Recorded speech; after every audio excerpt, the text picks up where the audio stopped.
Fable is a charming game developed by Lionhead. Arse face.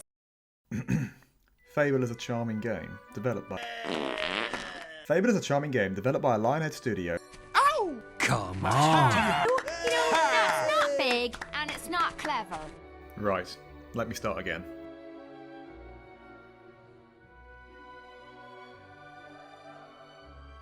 I want to cast your mind back, way back to an age where mobile phones were merely in their infancy, and you probably spent a little too long looking at ASCII art. That's right, welcome to the grand old year of 2004. Now, 2004 was a good year. We said goodbye to 6 friends and hello to 1 million new ones. That's right, Xbox Live finally released and let console players do what PC players have been doing for a decade at this point and play online together. Also, Eric Prydz released the best music video of all time. Gamers had a variety of consoles to choose from, with the Nintendo GameCube, Sony PlayStation and Microsoft Xbox being announced here by Bill Gates and, for some reason, The Rock, all vying for the top spot in the console generation. As well as the consoles, a slew of titles released for us gamers to sink our greasy Dorito-stained fingers into, including World of Warcraft, GTA San Andreas, MGS3, KOTOR 2, Half-Life 2, Halo 2, and Star Wars Battlefront, among so many others. But all of this was not enough, for an idea had been brewing from a group of men in the depths of the English countryside. An idea that would change the fantasy RPG genre, for better or for worse. Nah, I'm just kidding, it's actually pretty good.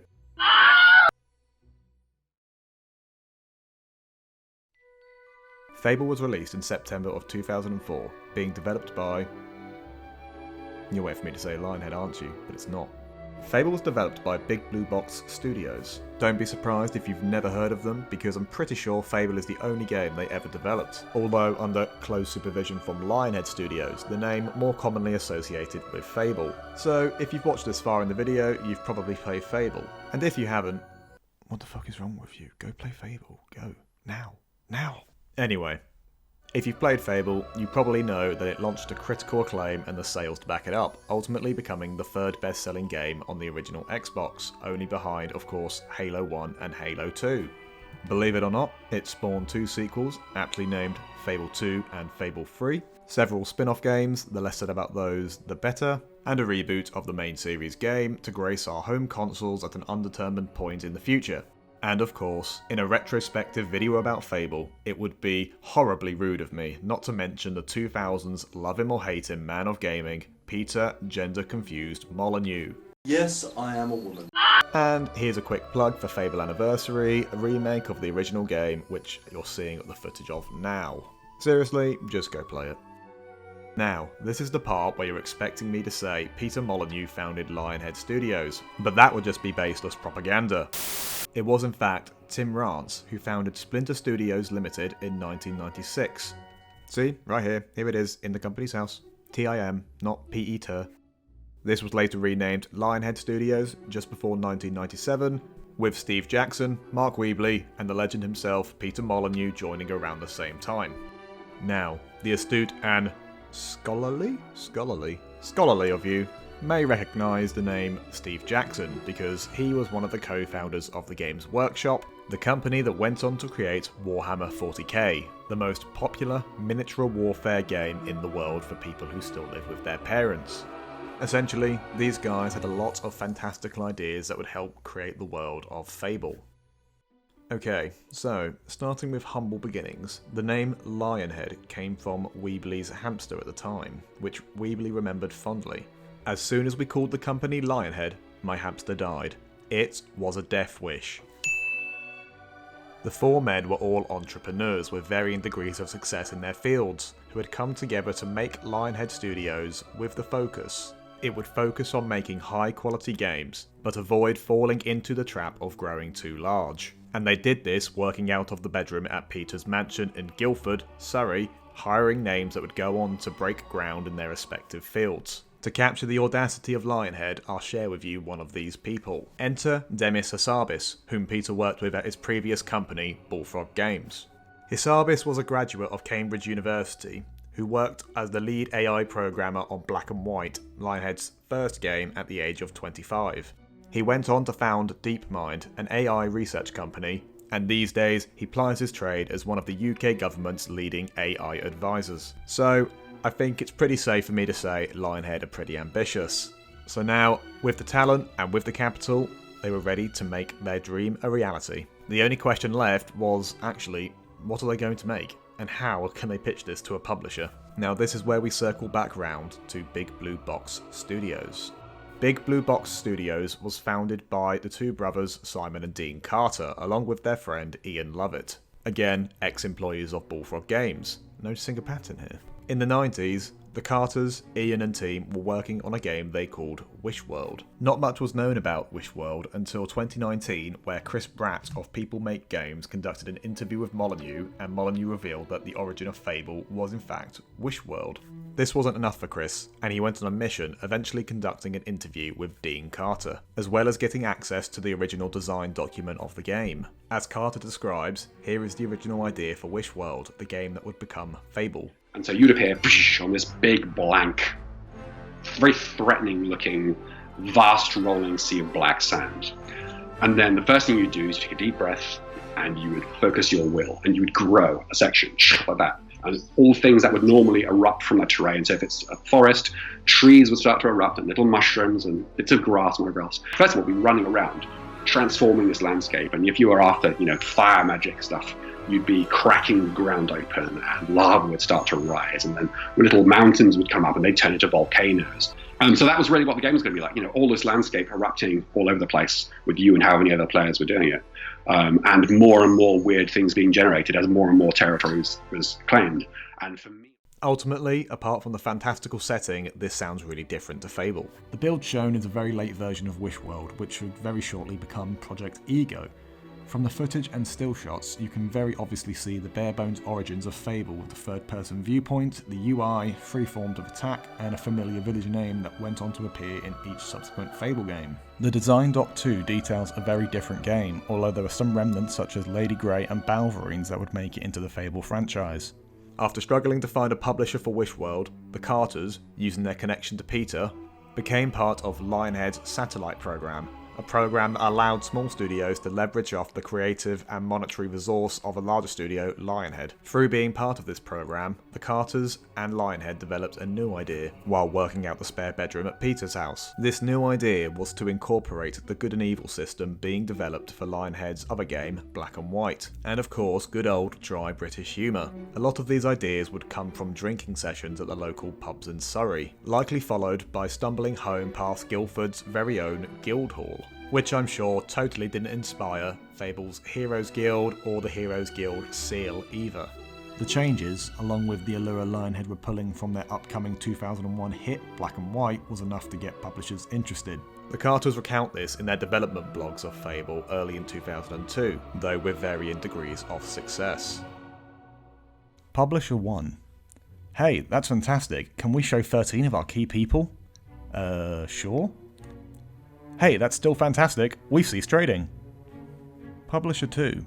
Hi, we've got loads of money. That's great. Can we have a contract? No, but we've still got loads of money. Wait until Mr. X gets back from holiday in 3 months. Eventually, Microsoft came knocking, and despite being a bit apprehensive when they realised Lionhead, along with Peter, were acting more as advisors to the project rather than developing it themselves, deals were signed and Big Blue Box moved out of Peter's sweatshop bedroom and into a studio just outside Guildford in Godalming. Is this a photo of the dev team or a promo shot for The Matrix? Who knows? I've just taken a little wander down the road and they've got a Sainsbury's nearby too. That's pretty cool. Now that Big Blue Box were getting to work on Project Ego, the key features of the game were getting defined. Using our AI experience, we would create a unique world filled with people who had real, convincing lives and personalities. The player's actions would have a substantial impact on the story, the world, and the other people. The outcome of his/her choices would be genuinely emotive. The world in which this all took place would be beautiful. We want our game to look and feel fresh, new and different, which is why our visual influences have primarily been dark European fairy tales by the Brothers Grimm. Interestingly, there's a few mentions of the Carters being called the Brothers Grimm throughout the dev blogs. Take that to mean whatever you will. Another influence was a romanticised view of the Wild West. whereby if you were an outlaw, people would cower and run into their houses when you come to town. If you killed the local outlaws, people would run to the street and cheer your name. Further influence was the 1891 novel The Picture of Dorian Gray by Victorian writer Oscar Wilde. In the novel, the main character, Dorian Gray, has a portrait commissioned of himself. He proceeds to engage in a life of debauchery and hedonism, and spoilers here for a book that's over a century old, he finds that the portrait has been horrendously disfigured by his actions in life. This philosophical tale inspires how your character morphs with the actions that you take within Fable. At the risk of sounding like an early 2000s video with Peter describing the leveling system, if you level up strength, your character will get huge and muscly. If you level up magic, the mana will manifest in your skin as mystical blue tattoos. If you do good by everyone, you will literally get a halo floating above your head and butterflies will dance around you in the wind. This sounds like a lot of work to implement for an early 2000s game, and it was. Project Ego, the game that would become Fable, was undertaking a 4-year dev cycle. So at this point, we're still in the late 90s, early 2000s. The project plan for Fable was split into days across a 4-year period. This meant that for any given day, if deliverables were late or the project plan changed whatsoever, then changes had to be made every day for 4 years down the line. As a job, that really rates right up there with used condom recycling and being a male fluffer on a triple penetration porno. Simon Carter, 2002, on the joys of project planning. They even kept a sweepstakes on who was going to crack first. It's not looking good for Simon. Thankfully, the relationship they had with Lionhead and Microsoft allowed them to push this out towards their de facto parent company and publisher, allowing the Carters and team to focus more on the individual aspects of development. Finally, in 2002, Project Ego received a full trailer showing the core mechanics and aspects similar to the final release, although a slightly more realistic art style, with the name Fable being rumoured to be the final release title at this time. This was confirmed at the gaming event XO2 in late 2002. Fable has been born. The future shaped by you. Hype was building, and to be honest, why wouldn't it, with Molyneux gracing interviews with grandiose promises about gameplay such as... After a time, you'll actually look more evil. Your jaw offsets, and all the women will go inside and lock all their doors. So they're AI characters that will beat you to the tasks if you don't get... You know, you'll see people dressed like you and cut their hair like you, catch arrows in midair. Play up to 4 people can play on one machine cooperatively. Anywhere you can see, you can go to teleport yourself. Evil people don't get married.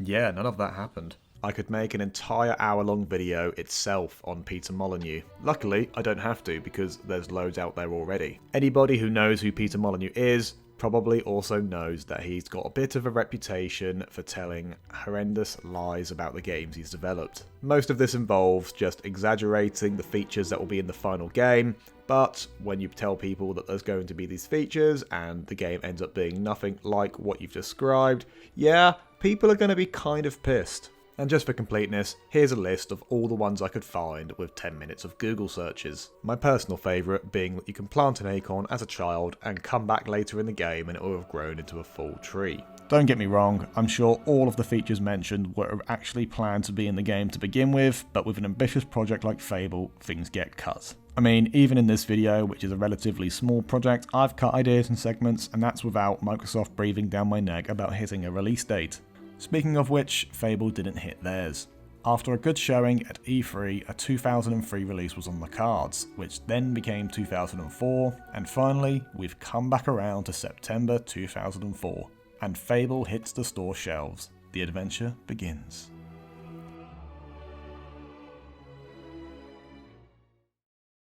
Fable begins with the hero's childhood, and before introducing any other game mechanic apart from walking, the morality system is shown off firsthand, with you gaining good points or bad points depending on the actions you take in order to raise money for a birthday present for your character's sister. This includes either beating up a bully to return the girl's teddy bear, alternatively beating the snot out of a child protecting it, watching some boxes for a local villager versus smashing them up, and even revealing an adulterous relationship for monetary gain, or letting it continue and taking a small bribe for your troubles. Check this guy out, snogging a woman behind this building where no one can see. That just screams morally outstanding behaviour. There's a few things this game wants to establish very early. The fantastical, colourful, fairy tale inspired world, the choices-based morality system, the knowledge that your actions have consequences, the tongue-in-cheek comedy, My mother was right about you! and of course, the hero's motivation. Because murdering everyone you know and love and then burning down your village isn't overdone as an origin story, but I suppose it's as good a reason as any to spur you on to becoming a murderous bastard. Whether that's for good or evil is TBD. As mentioned previously, a goal of the game was to make your choices matter and reflect in your character. It's obvious why they introduced this so early into the game. However, at least mechanically, the morality system doesn't end up living up to expectations. Literally just being a points-based system. Do something good, get 50 good points. Murder someone, get 100 bad points. And you can slide up and down the scale, back and forth as much as you please. KOTOR did this the year prior and the system is pretty identical. However, the effects it has on your character are much more defined in Fable, and it's pretty cool to watch horns grow out of your character's head the more evil deeds you perform. Another morality point in its favour, Is that a lot of choices you can make are pretty well defined, in that there's not many instances where you will perform an action you think is good or evil and the game gives you points for the opposite category. For example, looking at quest in the map table, the de facto quest board of the game, you might find a quest to save a group of traders from bandits called something like Protect Traders. At the same time, you might find the contrasting quest given by the bandits themselves who want you to help murder all the traders. Obviously, you can't do both, and one is meant to be the good quest and the other is meant to be the evil quest. A common criticism of this, however, is that despite the Heroes Guild being neutral and just giving members the ability and training to use their powers for good or evil, the game very heavily pushes you towards the good path and doesn't really present a neutral point of view. Either do the good thing, which will reward you with riches and bitches, or do the evil thing, and fuck you and remove all the traders from this region, effectively making it useless. This is an actual choice in the game, but of course, they don't tell you this. Overall, it's not perfect, and on the Peter meter, it ranks a solid 6 for bullshit on what was promised. But still, it helped pave the way for the sequel Fable 2, which is much better in how it handles morality, and to be honest, it works fine for the underlying game. There's plenty of games that came much later, such as Fallout 3 or Mass Effect, which effectively used the same system of morality, though these games did a much better job at having these choices impact the world around you and your character. As a complete side note, Mass Effect 2 is also guilty of pushing you towards being good, or else you can't even finish the main game with your character alive. I think this is meant to be some kind of allegory about how you should treat everyone you come across nicely and great things will happen. As a game that prides itself on letting you make choices that matter, it sucks that you can't import your character from Mass Effect 2 to Mass Effect 3 if you've been the Renegade option, but that's a topic for another video. Anyway, coming off the tangent on the morality system, after the bandits burn down your village, you're saved by one of the heroes from the aptly named Heroes Guild, who will then recruit you. Why did I say that like a question? Anyway, coming off the tangent on the morality system, after the bandits? Anyway, coming off the tangent on the morality system, after bandits burn your village down, you're saved by one of the heroes from the aptly named Heroes Guild, who then recruit you, train you, and after a 10-year training montage, you're a fully trained hero who can take on quests and ultimately make your mark on the world one morality point at a time. On the subject of the tutorial, I want to talk about the combat in Fable, which, at its very core, is actually very Dark Souls-esque. Which is impressive considering this game came out 5 years before Demon's Souls and 7 years before Dark Souls.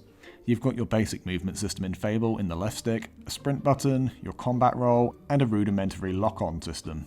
You've also got your 3 types of attack, melee, range, and will, aka magic.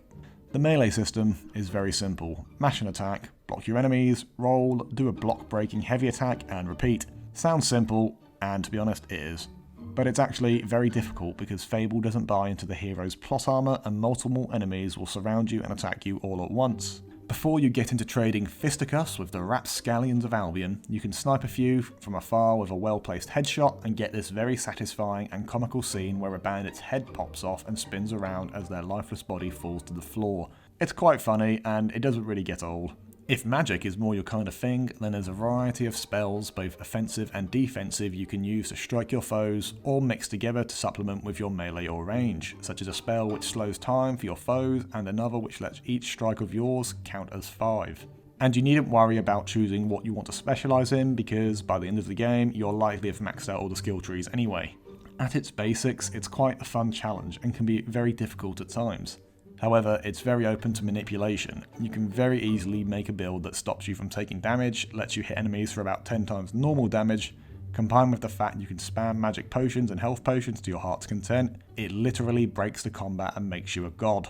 I still like this as a system, because as an RPG, it leaves it up to the player to decide how they want to go about in this world. Do you want to be a tragic hero, slogging through hordes of enemies and coming out barely alive for a tough challenge?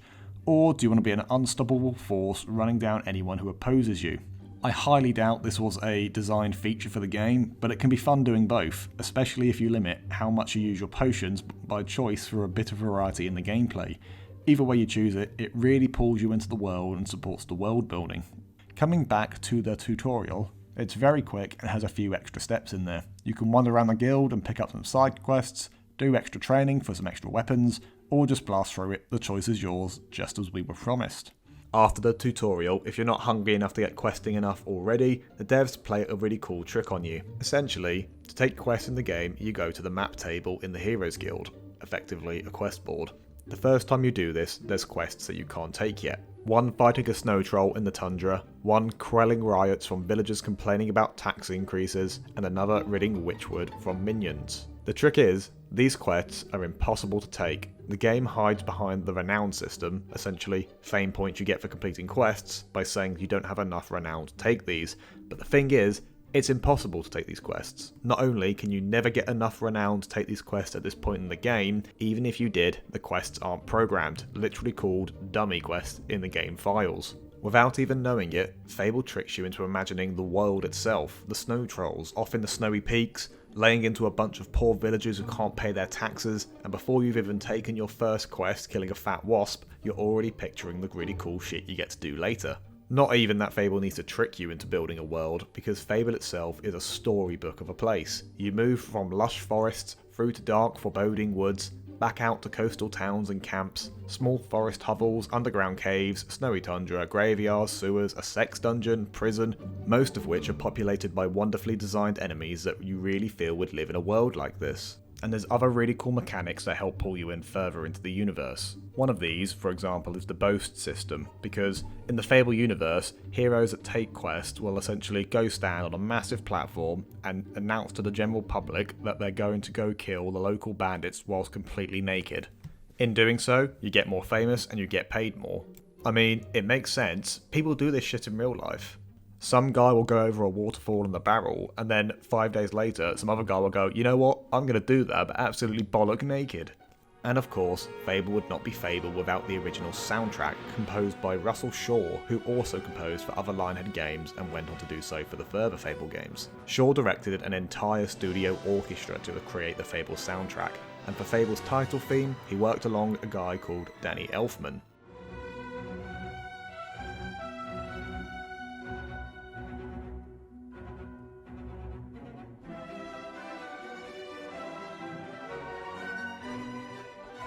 This name might sound similar, as he's known for creating a pretty iconic title theme.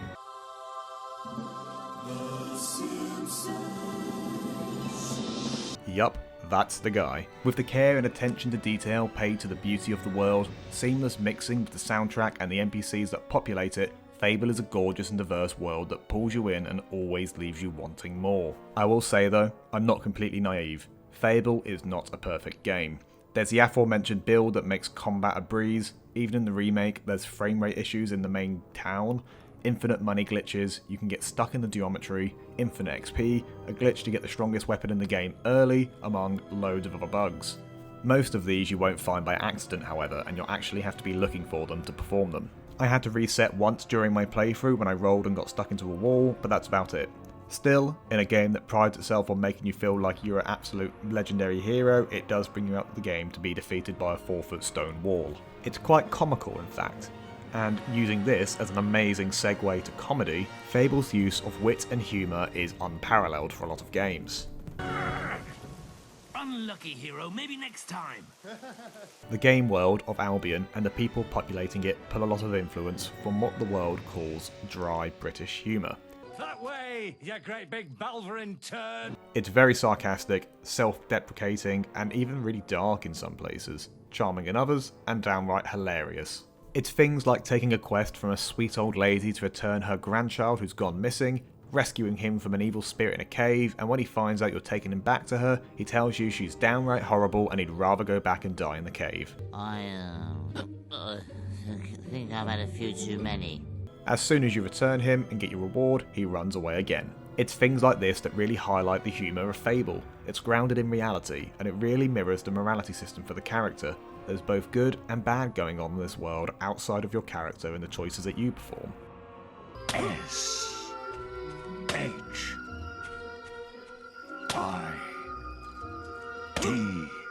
For a game made in 2004, the world is really vibrant and expressive. I mean, it's not plant an acorn, come back 100 in-game years later and a tree has grown complex, but it's still pretty entertaining. And that's why, 16 years later, I'm still making a video about it. A lot of these aspects really got improved upon in Fable 2, my personal favourite of the series, and in Fable 3 I like to consider by itself, since the second half of the game is essentially a property management sim. Overall, Fable's come a very long way from the terraforming mechanics of Wishworld. We've revisited the game in a few different sequels and spin-off games, and at some point very soon, I really can't wait to delve back in with the new Fable game. Thank you for watching, and I hope that my nostalgia-tinged view of Fable has inspired you to pick it up once again. And just remember, You look like an arse face.